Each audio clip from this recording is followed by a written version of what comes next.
Hurmatli do'stlar, bugun patsientkamiz 56 yoshda Muzrabot tumanidan bizga murojaat qilib keldi. Bu kishida uzoq vaqtdan beri ziyat bezovta qilgani uchun ichki gemoroylar hamda anal nitreshni, ya'ni anal yoriq, o'sha anal kanalda hosil bo'lgan yara oqibatida o'ta kuchli og'riq sindromi bilan bizga murojaat qilib keldilar. Hozir biz bemorni tayyorlab, lazerli operatsiyamizni boshlayapmiz. Bizni kuzatishda davom etinglar.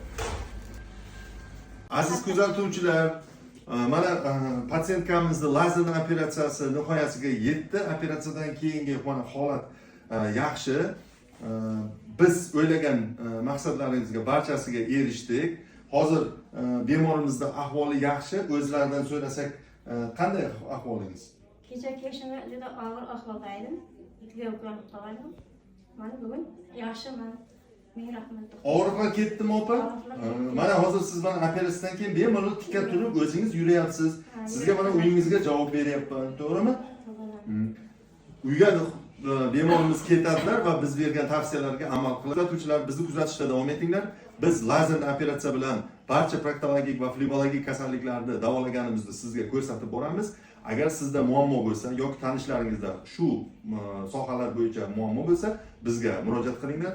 Biz sizlarga albatta yordam beramiz.